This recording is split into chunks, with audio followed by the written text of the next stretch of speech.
भाई देखिए, जो लोग इस बात का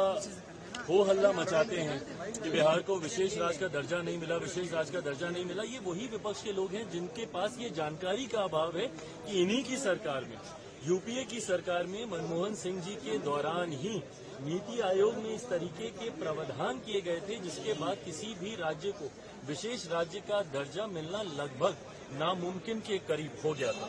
बहरहाल हम लोग की मांग रही थी कि जब तक विशेष राज्य के दर्जे का दर्जा हम लोग को नहीं मिलता, स्पेशल पैकेजेस हम लोग को दिए जाए। मैं धन्यवाद करूंगा मेरे प्रधानमंत्री आदरणीय नरेंद्र मोदी जी का, मैं धन्यवाद करूंगा हमारी वित्त मंत्री आदरणीय निर्मला सीतारमण जी का कि उन्होंने बिहार को जिस तरीके से स्पेशल पैकेजेस देकर, और मेरे लिए बिहारी होने के नाते खुशी की बात है, और मेरी पार्टी लोक जनशक्ति पार्टी रामविलास ने हमेशा बिहार फर्स्ट बिहारी फर्स्ट के विजन के साथ आगे बढ़ने का काम किया है। इस बजट में बिहार फर्स्ट बिहारी फर्स्ट को भी धरातल पर उतारने के प्रावधान दिए गए हैं। जहां एक तरफ इंफ्रास्ट्रक्चर इसमें मजबूती देने का काम किया गया है, वहां पे ब्रिजेस बना के, वहां पे क्या कहते हैं मेडिकल कॉलेजेस की बात हो, वहां पे एयरपोर्ट्स की बात हो, तो जहां एक तरफ बिहार के इंफ्रास्ट्रक्चर को मजबूत किया गया है, वहीं वहां की अर्थव्यवस्था को मजबूत देने के लिए वहां पे अलग अलग राज्यों में गया हो, राजगीर हो, अलग अलग राज्यों में जिस तरीके से टूरिज्म को भी वहां पे बढ़ावा देने के लिए प्रावधान किए गए हैं, जिस तरीके से बाढ़ की एक बहुत बड़ी समस्या जिससे हम लोग हमेशा दशकों से हम लोग परेशान रहे हैं,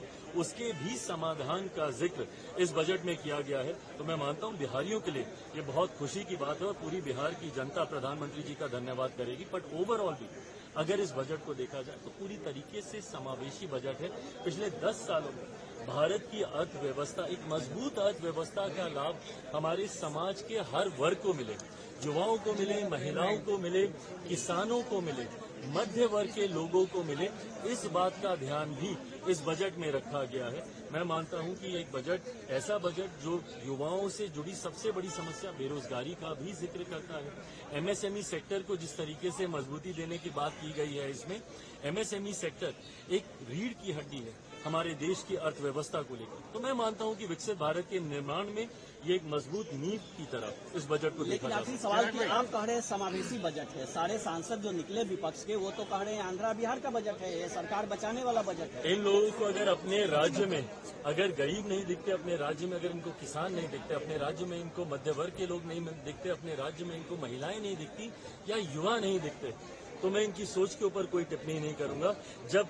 हर इस वर्ग का जिक्र किया गया तो इस वर्ग से आने वाले हर व्यक्ति, भले वो किसी भी राज्य में रहता हो, उसकी सुविधा का जिक्र किया गया। जब आम आदमी की आमदनी को बढ़ाने का बचाव को जो वो बचत करता है उसको बढ़ाने का जिक्र किया, तो ये हर राज्य के व्यक्ति का जिक्र किया गया। पर अगर इसमें उनको उनके राज्य का जिक्र नहीं दिखता तो ये उनकी सोच है।